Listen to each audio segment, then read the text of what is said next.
All right, I can talk shit live too. Hi, Chris. Hey, how are you doing? What's going on, guys? Hey, we are live. Yeah, hey, we got Jeff Dickinson in the house. Sorry, we had to wait for Tony. He was putting out a fire, and then he got on and started throwing some smack. Chris Jenkins is on. He's back there somewhere. I'm in the There he is. Sorry, it's a conference room. I'll see him. Well, you're all right. You're good. You're good. So, hey, I've been talking to Chris. I've known him for a while. He does I'm going to let him give the background on it, but basically because of what he knows and what he's kind of involved in, it makes for a great topic. So, Chris, go ahead and give us a background on yourself, what you've been in, and what you're doing now. I was born a small child in West Virginia. No. Do you want me to just start with quick loads? Well, let me confirm first. You were born a small child. Actually, this is kind of controversial, but I was born a male child. And okay. Do you know That's how all right. Do you know how I could tell I was a male child? How? My plumbing is my prophecy. Okay, we're gonna leave it. I'm just gonna say we can I can identify with that. Okay. Yeah, I want to start with just your career. Oh, okay. I thought I didn't know how deep a dive you wanted to go. So, okay. You're all good. Career, I've done sales. I did sales for 30 years in med pharma. Kind of got to a point where I wasn't really comfortable in it. I was a vaccine rep. I don't know where you're at on that, but I kind of looking for a different thing. So started to get into equipment. I always like selling surgical equipment. That led me to a interview with Quick Loads. The moment that I saw the videos, I kind of told my wife, "Hey, I want to work at this company." I love the flexibility and fun of a startup. Basically, this company's been around 11 years, but basically, what in the production standard that we're at now, probably only about 7. So I came on board. I really like the product. It makes it a lot easier to sell. But basically, we manufacture a robotic trailer and bed-mounted units that from the cab of the truck can load empty 20s up to fully loaded 40-footers, 60,000 pounds or even more if you need it, from the cab of the truck with a smartphone in less than 3 minutes. And then we can unload in the same time frame. No chains, no binders, no cranes, no forklifts, no straps. We have DOT approved auto locking. So after I say that, I kind of let there be a pause for people to think to themselves like, that's BS. But it's true, right? Have you watched the videos yet?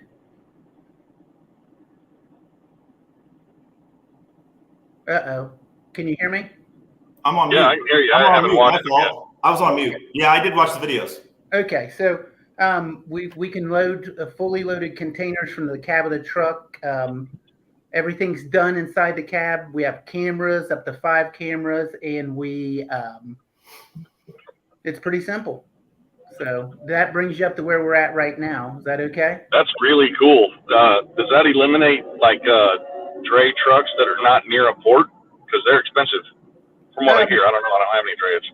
Yeah, we can be our biggest model can be loaded from cranes.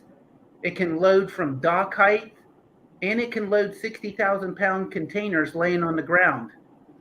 Even if it's concrete, one of our cool videos we have out shows us loading a 40-footer. We set it down on cardboard, we pick it back up, and the cardboard's not tearing. So in construction, and a lot of times when you're sitting stuff down on blacktop and concrete, being able to set these things down in that manner is highly desirable, and people will pay extra for it. Yeah, that's a huge asset to be able to park a container somewhere without tearing up the asphalt underneath. Yeah. In the same content, we can pickup, whether it's been left in we have a video about the owner had a 20-foot he left next to a creek and it flooded, so it had probably about a foot of debris around it. It could go right in, grab hold of the corner castings and pull it out. Same way with 6 to 8 inches of ice or even blacktop. If it's in Texas, melted in the blacktop, we can pull it out there too. Wow. That's pretty impressive. Hey, thank you. Yeah, and so the cool part was too, you were talking about how, like a disabled veteran could do it. Yeah. Right? Because you don't got it, like the guys fight over the trailers because they don't got to leave when it's hot. They got the air going. They don't got to leave the cab, and they just hook that sucker up. Yeah. Well, first of all, I just want to point this out. I'm 58, and I grew up. My dad jumped out of planes to kill Nazis. He was a paratrooper. So I really just dig my generation and the guys older. The problem is they show up at work every day on time, mostly sober, and do their job. Love it. But this allows older guys to continue their career as long as they can get their CDL or they're passing their physicals, they can do it. Like you said, if the truck is adapted to the disability, they can do it. And same way, in the past, a lot of this probably will sound sexist, but it is what it is. A lot of smaller women couldn't throw straps in a windstorm. A lot of older guys can't. This eliminates. I was going to say I can't throw straps worth of crap. Yeah, so straps suck. I mean, they make everybody look bad. I mean, Nolan Ryan, would look bad throwing straps, but it's a game changer. It's an equalizer. It's I always tease the women in trucking that are on LinkedIn. I'm like, hey, we're female friendly. We're the friendliest female truck out there, trailer out there. Yeah. I think you're right. I mean, they definitely make up with mental toughness. I'll tell you that much. I saw my wife birth an 11-pound baby with no epidural. I'm like, Yeah. Oh my God. Well, I was texting you earlier, and I said something about you're like, I got a teething baby. I said, hey, throw a little wild turkey on the gums, and that'll do it. And you're like, my wife will kill me, and I hope this doesn't sound bad, but I'm afraid of my wife. Well, who's not? First of all, I'll say this: my wife is 20 years younger than me. Oh. And then I always say this: do you know why I married a woman that's 20 years younger than me? So she could throw straps? No, because I can. Yeah. So there you go. But she also could squat 308 in high school. So I don't think I squatted 308 until I was almost 30. Oh my God. Yeah, she was a beast. Tony weighed 308 in high school. I was going to say I can squat 308 every time I stand up. Let's go. Hey, all right. Hey, listen, we got the Bodacious Cowboy, aka the Mustache Maniac, in the house. We got Sante Almonte. Great name. I love saying it. It's so fun to say Sante. Dylan Turner. He's throwing out some shouts. Antoine Battle. We got Nardell Hernandez. David Fry saying what's going on, guys. So we got a crew in here. Let's touch on what really intrigued me talking to you the other day, Chris. I told you the other day, remember, I was like, I could talk freight all day. I'm like, hey, let's save this for the podcast. I tried to do that. But let's talk a little bit about what you were kind of giving me a little rundown on. Let's start with your take on Houston and what's going on down there. We got Justin Cornwell's in the house. Tony's best friend now. He's trying to sneak in on you, Tony. Dude, you called me Moby Dick. Jeez. Yeah, he did. He called you Moby. Well, he portrayed you as that. Me and Tony slept in the same bed before, Justin, just so you know. There's a long story behind that. Nothing. I'm going to get to Chris. I really want to get into the freight, but we were in Vegas. I had to, Brandon Bay and there was Josh another Gale.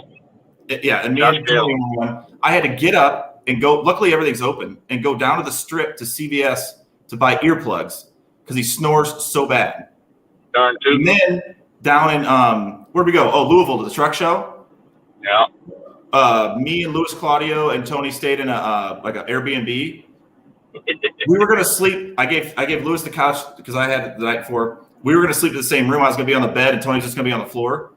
I literally had to take the mattress off the bed and put it in the kitchen and close the door because he snores so loud. It's that bad. Dude, I can wake the dead. Oh my God, it's terrible. So, anyways, Chris, start with the Houston thing and let's expand on that. Well, this is my spin on it. When it comes to ISO containers, California, West Coast, and East Coast have been doing it for years. The shift I see that's kind of exciting is I call them island container boats, but they now have container boats coming out of Asia that hold 24,000 containers. They're like 500 yards long. So they're kind of a game changer because of this. Because of the way the depth of their bow and stuff, a lot of the West Coast ports can't handle them. So they're coming around through the canals and into Texas, South Florida, and Savannah, are where most of them coming. Now, some of them are going different places, but what I think is really intriguing about Houston is that, the East Coast and the West Coast have been doing ISO containers for 50 years. So it's kind of exciting to see Houston now having literally the tons of these shipping containers roll into their port, which is now, I think, fifth largest for export, for import, and third largest for export. And it grew, I want to say, around 25, I think the number was 25.7% last year. So these numbers are fantastic and crazy and creating a lot of opportunity in the container market and for us. But what I think is amazing is the fact that a lot of people overlook the fact that these containers time out. And what that means is they have to maintain their seaworthiness. So when their seaworthiness comes off, they're sold at auction. So when you start to look what's happening in Houston, all these containers are not only coming ashore, but also being sold and have to be moved around and are going to different places. So literally thousands of them are becoming available, and it just is creating a vacuum in an area that really hasn't been used to moving containers like that. So we're getting a lot of calls and we're seeing a lot of activity there. So you're looking at, what you're saying then is you're looking at a lot of container moves that are needing done outside of a chassis, on a typical drayage run. Yes. And when you start talking about, being sold at auction, then these are just going to the highest bidder. It can be big business, small business. It can be government. It can be tiny houses. Construction's huge for us. So you see different places buying them. So they're going to end up different places. And if they end up on the ground, that's great for us. That's kind of our forte. And that's kind of a good thing. It's good to know because it's going to be a big business, I believe, in the next 6 months to a year. All right. And so there's a lot of potential there, right? Opportunity. Yeah. And we were talking the other day and I was talking with my vice president over at R&R, and he was even saying, he's like, this is right now. I mean, I've said it, somebody put it in a post, like, I'm not complaining. Nobody's complaining. Like there's freight, there's stuff moving. There's opportunities out there. It's just everybody was really just doing well for 2 years and on just basic stuff and didn't really have to try. Now it takes 6 to 8 months for them to realize they got to pivot and figure it out and actually takes on some of the hard stuff. And it's only hard at first, right? Until you figure it out and you get your base going. But there's a lot of opportunity there. So we talked about that. And then you kind of went into a little bit on what some of the issues could be. Touch on those. Yeah. We're seeing like a lot of people having pain in different areas. And I've always heard that if you can relieve people's pain, that makes the sales process easier. What we're seeing is a lot of people either moving to Texas, moving out of California, moving out New York, and they just can't find people to move these containers. And I've just been running things like we were speaking earlier. Find an opportunity to ease the pain with these moves. I don't know if you watch, but I occasionally watch some CNN, and not CNN, but some of the stuff with the Congress. They're asking New York legislatures why so many people are leaving New York. I think we all know that, taxes, crime, and stuff like that. But they're coming into these places where they're already having containers, the Florida, the Texas, and that's a great vacuum right there. And I think you talked to one, and she was offering really good money because she was frustrated that she couldn't find anybody. Mm-hmm. Yeah. And she's on the island, so she's on Long Island. Yeah, she had a nice little house there, not far off. It had a driveway that went up, blacktop driveway. She told me, and this is why I always say find your Tony. I'm down at the Freight Waves conference, right? And we're in the middle of sessions and stuff, and then I get this call from Chris. I talked to her, and she tells me, hey, the best quote. So she has a loaded container because she's moving, and the neighbors are all, because she's in a nice neighborhood, all up in arms because they want the container because it's ugly to get out of her driveway or whatever. They're gonna sue her even though she's moving, but whatever. So she needs to get it to a yard in Ohio. Okay, she says right at that point in time, the best quote she had was $10,000. And I literally got up, grabbed my backpack, and walked out of the conference, went back to the hotel, posted up, and started trying to find a carrier. I was like, I love freight. Dude, if you love freight, you love freight. You're going to figure it out. So I'm sitting there, I'm looking, and Rebecca at the time, she comes by, she's our VP, and she's like, hey, what are you doing? I'm like, I'm booking a load. And she's like, oh, no, our ops team needs to be doing that. You don't need to be doing that. I'm like, no, I don't think I understand. I told her. So I'm thinking about it. And so I call Tony. I'm like, Tony, I've never really done this before. I got a loaded container on the ground on a driveway. What am I using here? I don't want to scratch the driveway, whatever. He's like, oh, yeah. He's like, no, you just get a flatbed with a winch. Some mats to not scratch. He kind of gave me the whole rundown. And so every carrier I talked to, I was able to tell them that. And some of them were like, oh, yeah, we can't do that. Some were saying they could. But yeah, that was a crazy thing in which it's like, hey, it's just a loaded container with stuff that she's moving out with, needs to go to Ohio, $10,000. And I definitely told her, I was like, I can do it for better than that. I'm not going to, I appreciate that. I appreciate you taking care of her. Yeah. Well, because, I even thought, I was like, well, I could charge her $9,500 and book it for $45, but I don't want to do that. So, again, trying to book a relationship and then also be able to sleep at night. But it was cool. It was like a great, I love learning, Tony, I'm calling a shipper and literally asking him how to load this freaking container on there. He thought it was cool, but he acted like it was no big deal. Oh, hell, that ain't nothing. Well, I've moved those before on a pickup truck with a flatbed and a winch. Yeah. Tony, I called Tony. He's like, ting. Oh, ain't nothing. Yeah, we just went with a flatbed, get in there, dirt, going on and on. I'm like, okay. Oh, you have tow truck there. You some bitch, pile of monkey nuts. So, anyways, so we figured it out. It's pretty cool. But there is, and then there's other issues too. You're talking about safety. Yeah.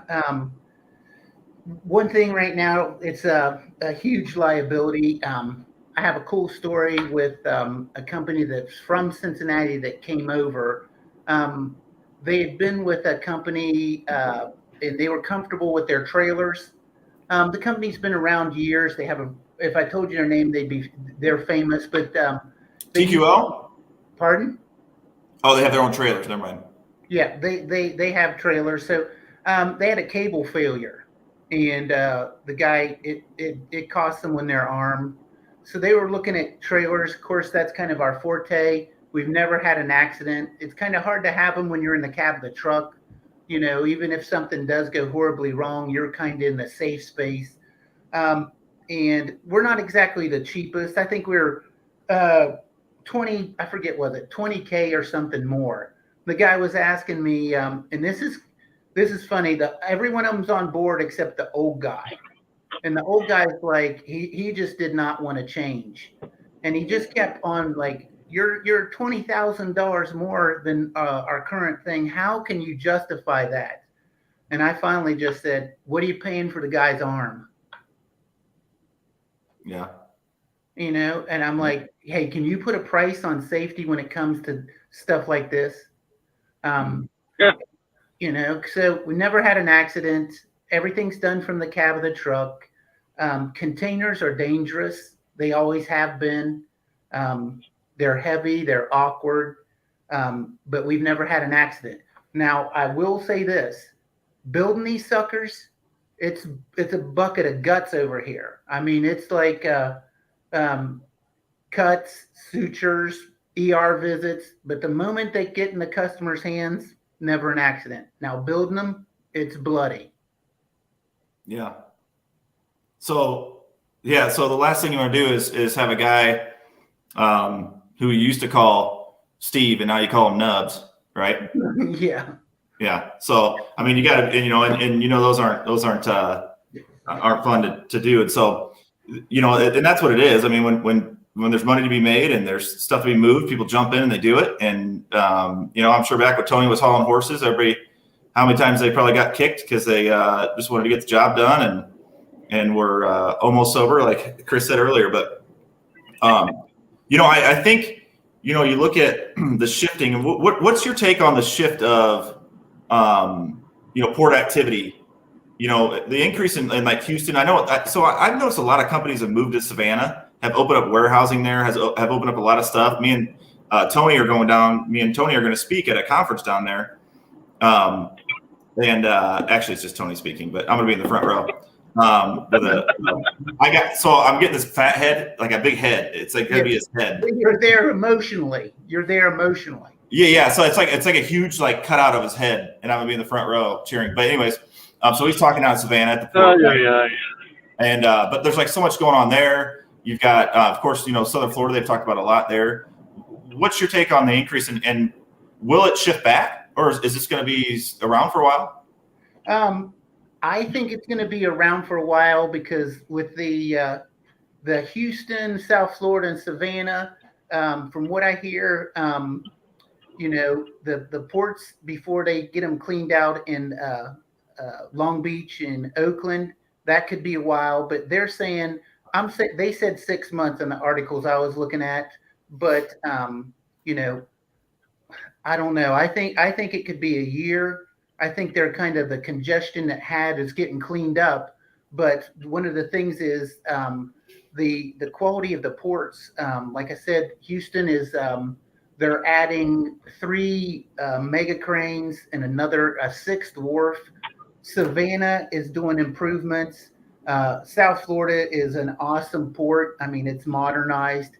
So I think that's some of the advantages, especially. Let me ask you something else about the ports and what is the cost structure on labor? I mean, I know the longshoremen, they went on strike just recently out in California, and that's prolonging the backup. But are these Texas, Florida, Savannah? Are those are right to work states? Are those guys all longshoremen as well? Yeah. So Chris, touch on that for Tony, because Tony, he doesn't know a lot about the longshoremen. He's more familiar with the seamen. So the longshoreman is really what he needs to hear more about. So if you go into that, that'd be great. Well, unfortunately, I'm not really. Well, I have 8 kids, so I may be kind of an expert, but on the longshoremen, I am not completely. Did you just drop your head? No. Okay. I was just checking. Did I cross a line there? No. I opened the door. It was TJ. I was just taking a verbal cue. I thought I thought you meant to do that. I tried to slip it in there. I put it on a tee. You hit it. It's my fault. Go ahead. Okay. I'll be honest. I really don't know about their wages. I just know that their ports have been modernized and they work well for what I see being the big thing is the acquisition of. Let me see if I remember. The acquisition of the giant boats. They have like 6 or 7. One company has 6 or 7 of these boats on order and has acquired within the last year more capability than was available in 2000. Wow. So when you start to look at what these ships are doing and where they're coming in as far as their lineage, their footage. Now it's 24,000 containers. Now that's probably based on 20,000, even if it's a 50-50 mix, you're looking at, thousands of these things timing out. And the point I want to make is if they're timing out, that means they can't get back on the ship to Mother China or wherever they came from. So they are sold at auction. So the point is, there's a wave of containers coming. And I think in the Houston area, it's going to be interesting because, like I said, the West Coast, East Coast, and Florida have always been pretty big on import export. But now seeing this happen in Texas, I think that's kind of why I was focusing on Houston, and our company is going to focus on Houston in our marketing because I think there's going to be a large vacuum there. Well, what's cool is that, and this is just how the industry is, and I love it because there's always people that like to sit around and complain or whatever it is. But like, when all that stuff was happening with the ports, everyone's like, oh, what are we going to do? This is going to happen. And this is going to happen. These people, listen, man, there's a lot of money on the ocean freight and they're going to figure out a way to do it. Like they're going to figure out a way to get it moved. I mean, I know guys that are moving salt, even just say, I know they're, well, not just salt, but now because of what they're access to, dried cement, things like this on these barges.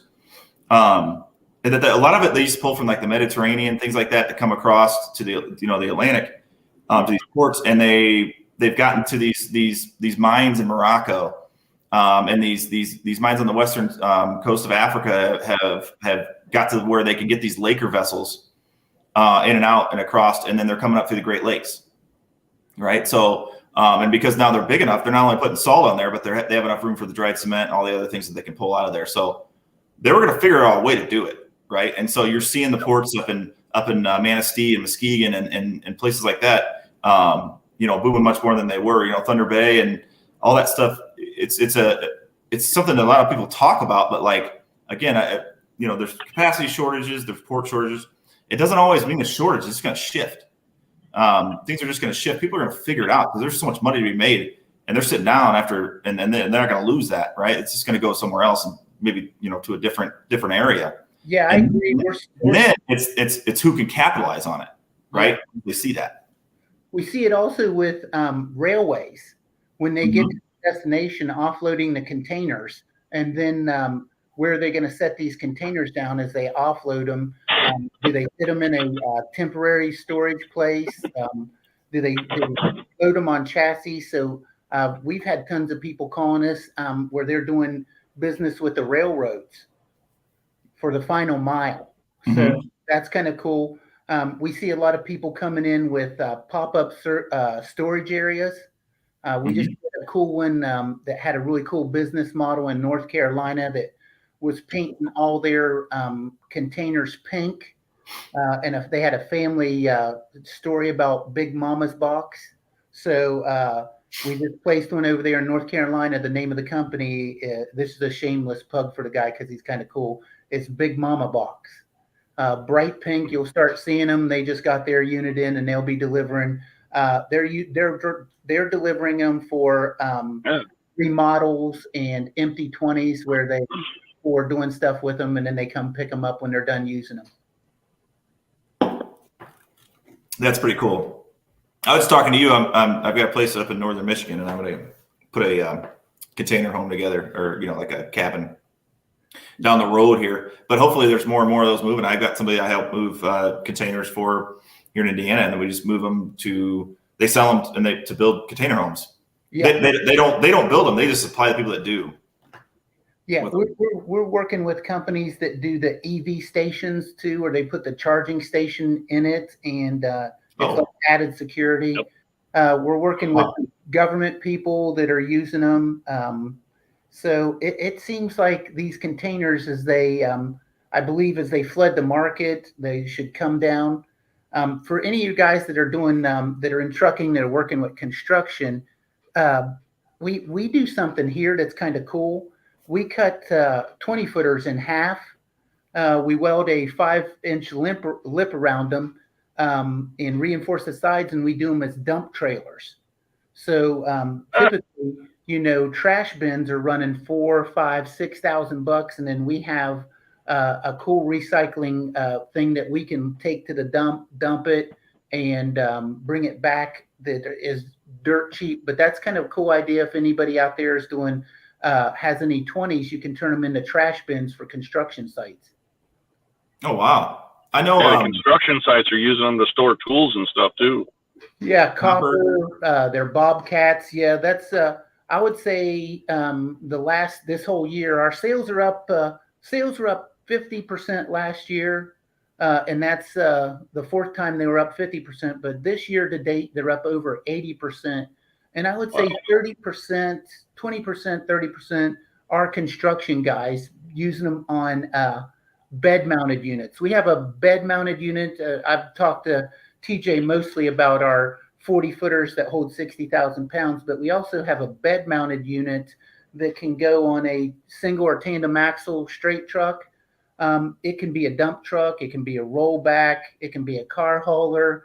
It can be containers. So there you have all my accountants always like diversify. And I'm like, hey, truckers, how about you diversify your trailer or your bed mounted unit? It's a dump truck. It's a car hauler. Yeah. It's kind of a cool product. I know there's a lot of landscaping places that are taking advantage of it too. So again, when you order, again, just back to what I was talking about, the one guy, you bring salt in on a barge, you take it, to Benton Harbor, or, the harbors up there, Burns Harbor up there in, by Gary, a place like that, and you dump it in a pile. Morton's got a pile. Everybody's got a pile, right? And then a lot of times it's some of it's then hauled in an end dump or a logging floor to somewhere that, say, the state of Indiana may order it, right? Order for me. You could bid on that, or it could just go to a bagging plant, get bagged, and go to Menards. But a lot of it is, these landscaping guys, and you see they used to have those cement squares, right? It'd be mulch, rock, salt, Well, a lot of them are ordering those containers, and they're running a 40 with a 20 up, right? And that way they can have the salt. They can order it bulk. That way they don't have to wait. Because the hardest part is like playing the weather, right? Like, is there a salt available? Like, even if you're selling salt, say, is it available? Is it going to even snow this year? If it doesn't snow, you're not making any money, right? Yeah. But then if it does snow, not everybody wants it, right? So you could have it, store it, which was the hardest part. And these containers are going like crazy for that. Yeah, that brings up a real good thing. When I was with McKesson, they did a lot of hospitals, and they were, along with Toyota, considered one of the top just-in-time inventory deliverers. But COVID has really exposed some weaknesses, and Quick Loads as a manufacturer found this out the hard way. And it's kind of like now we've dedicated a certain percentage to having more inventory. I think you're seeing it across the board about warehouse cost, warehouse space, pop-up storage sites, and containers. I think the funniest story is you're seeing 40-foot containers at Walmart. And if you remember 6 years ago, Walmart wasn't exactly friendly to truckers. They didn't want these guys in their bathrooms. They really didn't want you on the lot for over, 13.5 minutes. And now they have 40-foot containers for inventory. So we have a place called the Fort, where we've taken 40s and 20s and put them in a square, and then we keep our stuff in there for the thieves. It's a kind of a hard place to get at our bulldozers, some of our bobcats. But I think you'll see more and more people having these containers for moderate security and storage. Oh yeah. Well, yeah, and then the storage for sure. So I remember, when warehousing, like during COVID especially, and then kind of after, warehousing was like a big thing. And a lot of what I did at that time, I was running an asset fleet, and we had a lot of drop trailer accounts, and these companies were taking advantage of it, right? Because in your contract, you've only got like a $75 a day trailer detention. So like if I sent a guy in there, he's running into Meyer because he's got to get a trailer, drop one, drop and hook, drop a loaded, pick up an empty, and you got to go get a Ford run. Well, nothing's empty, right? Because they, are basically utilizing those. And you used to see like when Schneider, I think, Schneider used to sell them out of those orange trailers sitting around, people do it. But Now you're seeing that happen again, but you're seeing that trailer shortage, and people don't want to drop trailers. Number one. Number two, there's just that trailer shortage, and so you're seeing a huge influx in containers, right? Because warehousing is expensive. Now there's a lot of warehouses being built still, but they're going to find a way to do it. I mean, they're again, like I said, everybody thinks everything's simple, and it is simple, but these people are thinking out ahead of what's going on. Yeah, it's nothing personal. It's just business. Yeah, and I always try to remember that, because when you're invested and you're a passionate person, it can be personal, and you got to keep that in the back of the mind that this is just business. It's not personal. Don't burn bridges. Empathy is king. And when you have these kind of things, I think you maintain relationships, because one of the things I found is I don't like losing customers. So if I can be empathetic and always handle myself in a classy way, I like to be funny. I like to screw with people, but I don't like to screw people over. Right. So, I find that if I handle myself in a correct way, they admire that and they'll come back. Yes. So when I had, again, I had a great relationship with Meyer. That's talking to him, and I even told him, I said, hey, listen, it's in the, I called him. I want to talk to him. I said, we're really getting, a lot of our network here is intertwined with Florida. Like, we're relying on these empties. However, we can adapt, because I get it. We signed a contract that said $75 a day for trailer detention. And I was like, you don't need to tell me that, you don't need to admit that you're using them for storage. You don't need to admit that, right? Because we'd have a guy go in there and he'd be like, oh yeah, trailer V1506 is about 3/4 empty. So it's only got a quarter left on it. He's like, so the next guy probably empty. Next guy shows up, he's like, V1506 is 3/4 full. And it's like, what? So you start thinking. So I call him. I was like, hey, you don't got to admit that you're doing it. And even if you aren't doing it, all I know is let's talk about we signed the contract. I want to keep the relationship. I've got 5 or 6 shitty trailers sitting here in Fort Wayne that I can run up to you, that we can drop on site, that you guys can use for whatever you want. If that would help, even just for trailer usage, whatever it is, maybe even just get ours unloaded. They're waterproof and everything, but they're just old. We don't use them on a lot of things. And they were all about it, because we had to have that drop and hook system. And, I wanted to call them bitch, but, it kind of pissed me off at first, but then I thought, you know what? It is what it is. They're trying to make something happen. They got all these companies that are in there, and half of them are probably assholes anyway. So they're like, whatever. And they've got their boss tell them, or their customers even, or whatever it is, they just got to make something happen. So it's like, how do I help them? We signed a contract, $75 a day trailer detention. What are you going to do? You know what I mean? So I can complain all I want, but I just try to help them out. Yeah. And then that's how you keep business. Hey, one thing I wanted to talk about, and I'll just run this by you and you can say yay or nay. I see you getting ready to go through some growth with yourself and your personal career. I see our business growing 80%, and I've been playing with this idea, and I want to run it past you. It's a totally legit idea. Are you going to offer me a job? No. Oh, okay.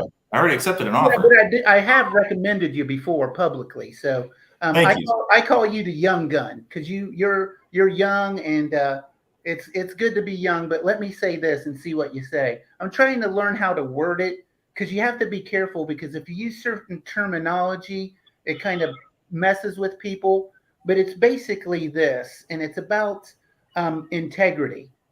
And here's how I'm trying to work it out. Let me know what you think, if I'm on the right track. But you can have growth with moderate or low integrity, but you cannot sustain growth with moderate integrity.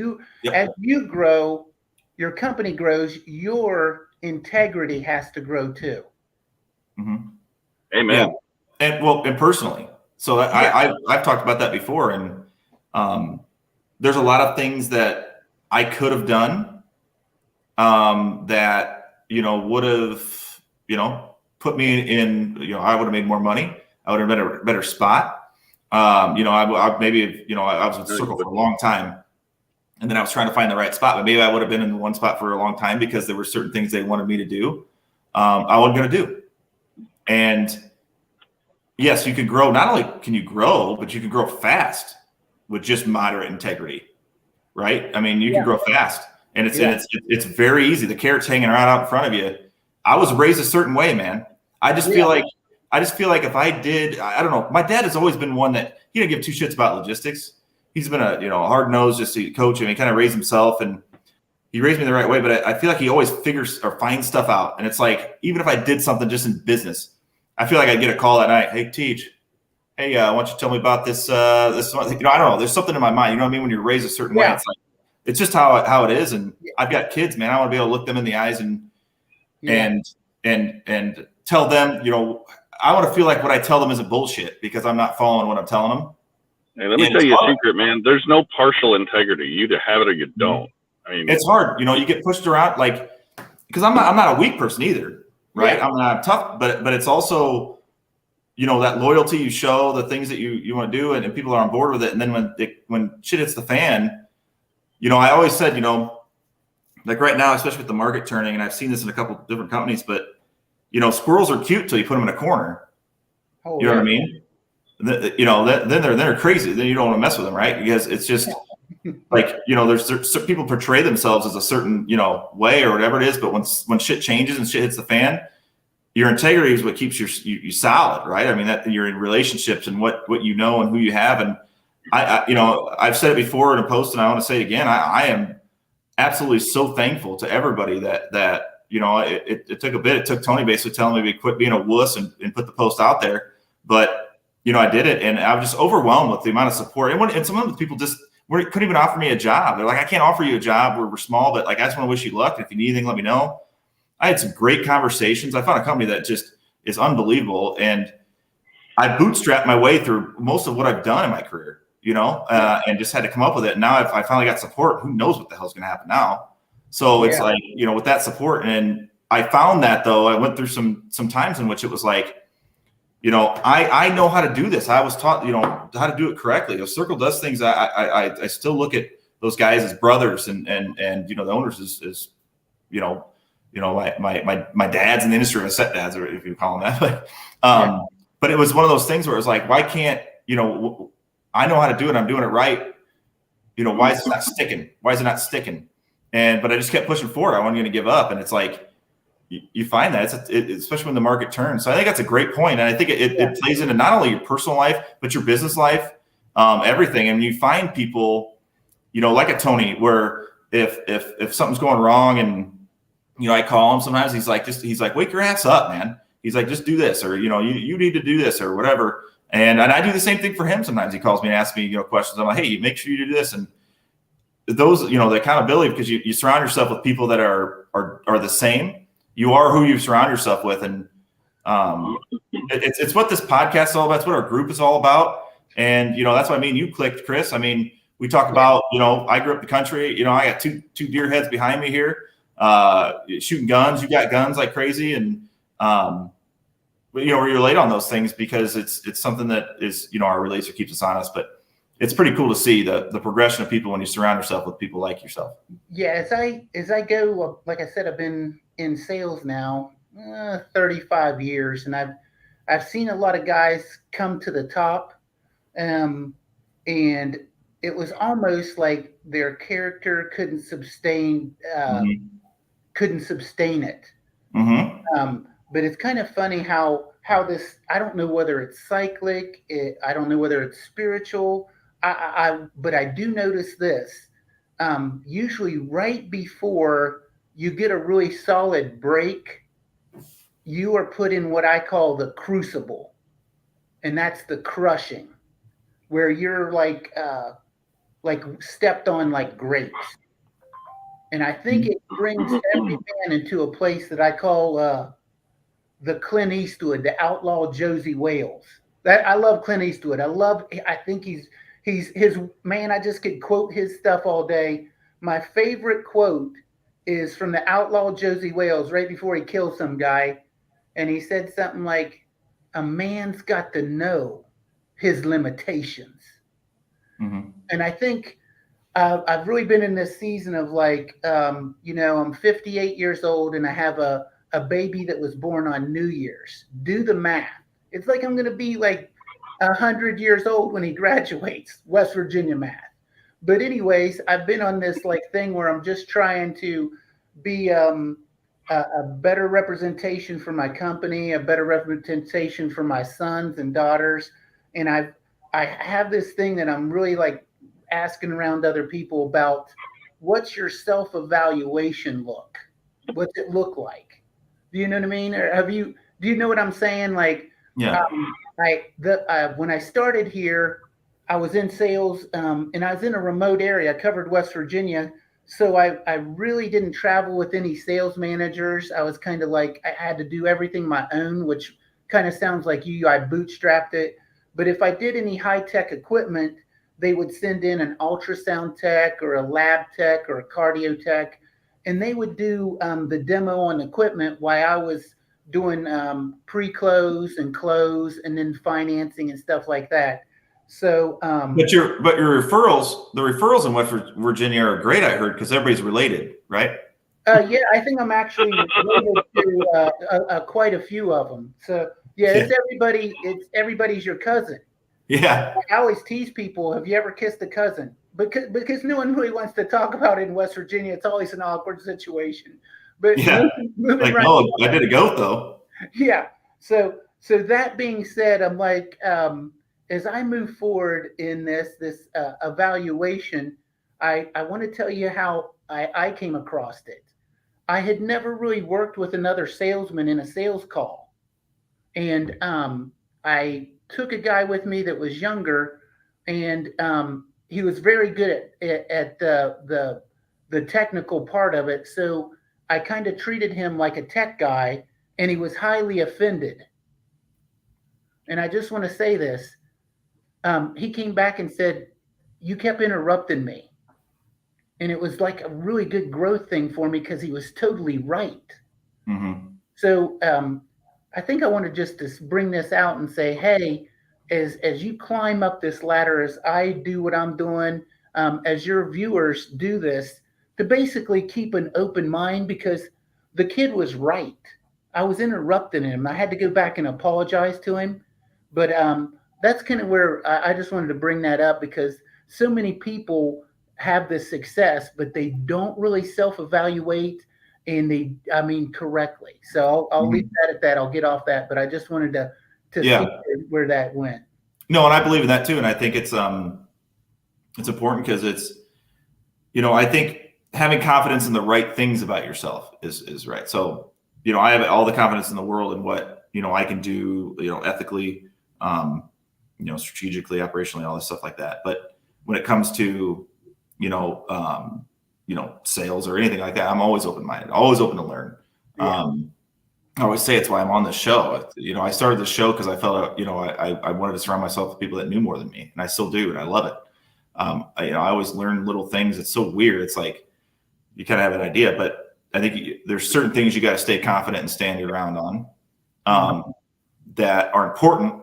But then there's other things, like you said, like interrupting, or I know I talk too fast. I get too excited. I tend to think about what my next thought's going to be before the person's even done talking. You know what I mean? Like things like that. I mean, you self-evaluate a lot. I think that's the biggest thing is you have to continue to do that. I mean, if you go through life and I hear a lot of people is like, oh, it's just the way I am.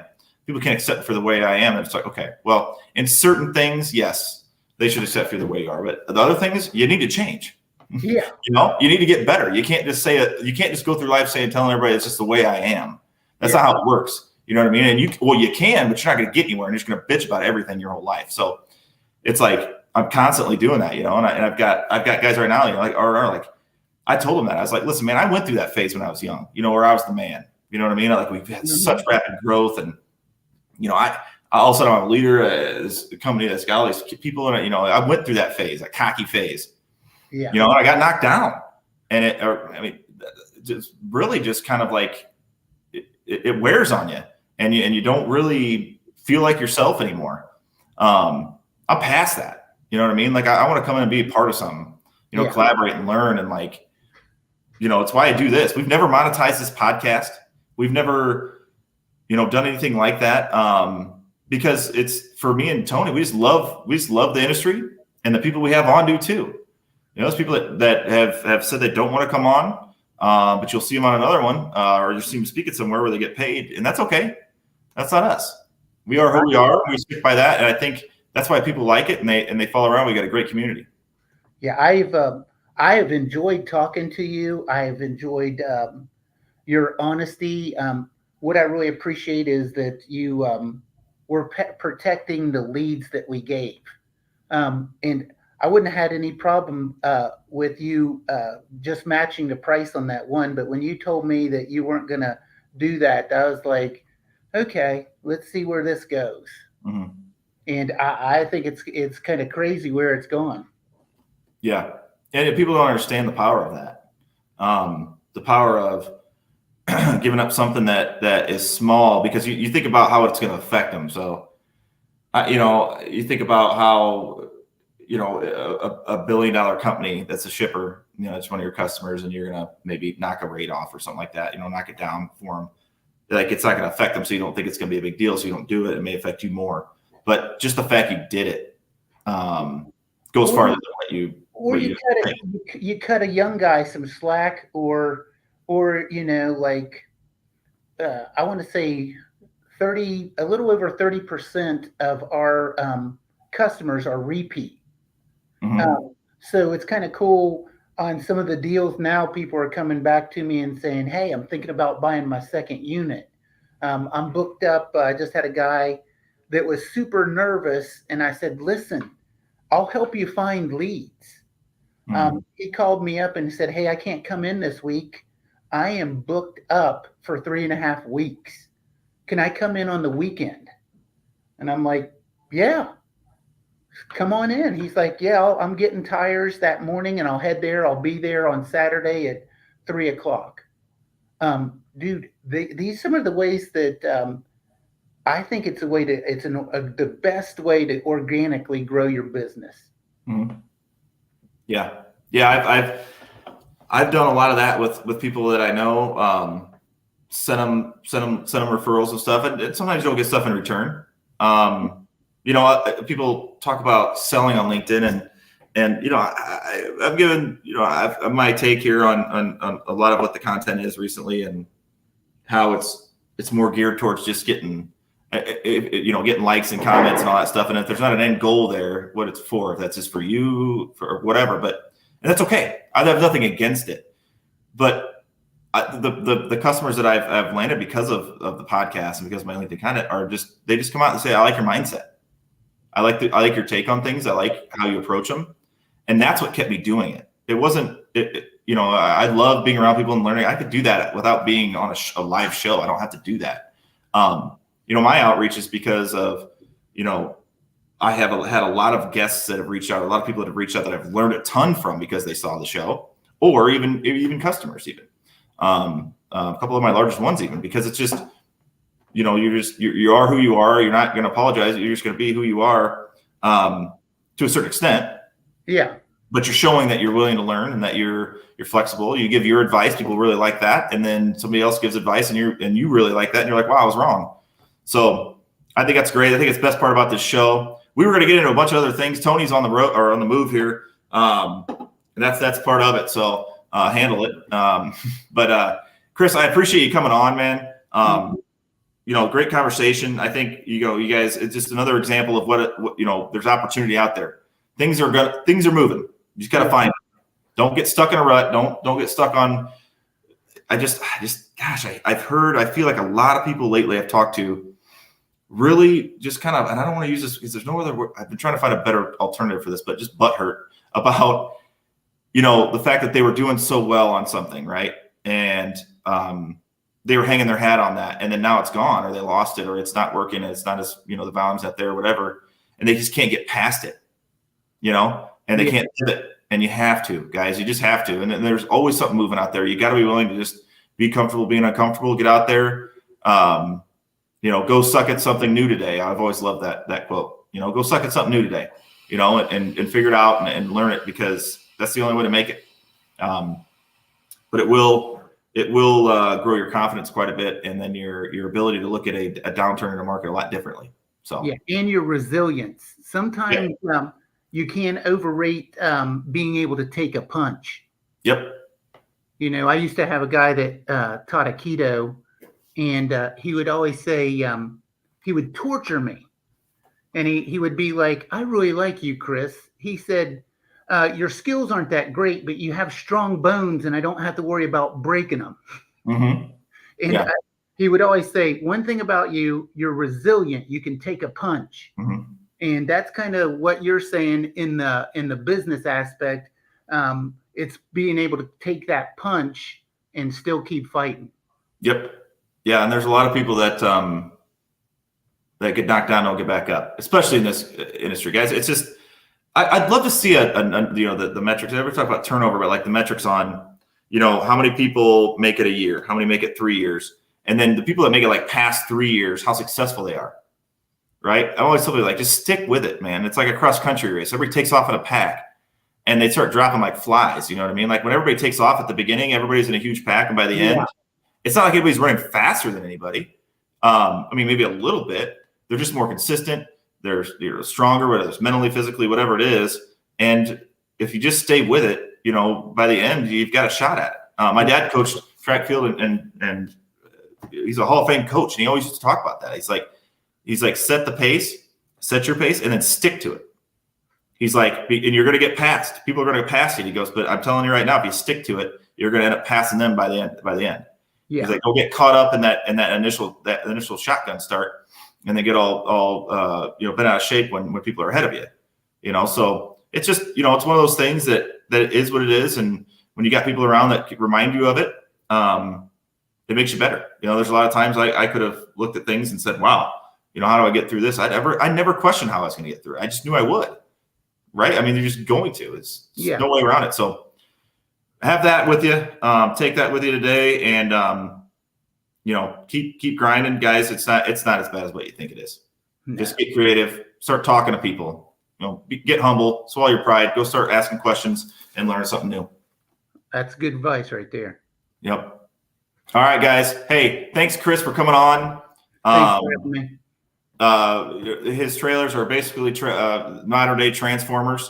If you ever seen the movie, and it's about as close as it gets to them. So, you guys want to take a look, go to, Quick Loads, with a Z. Yep. .com. Check them out. It's pretty cool stuff. Thank you. Yep. We'll talk to you guys. We talking.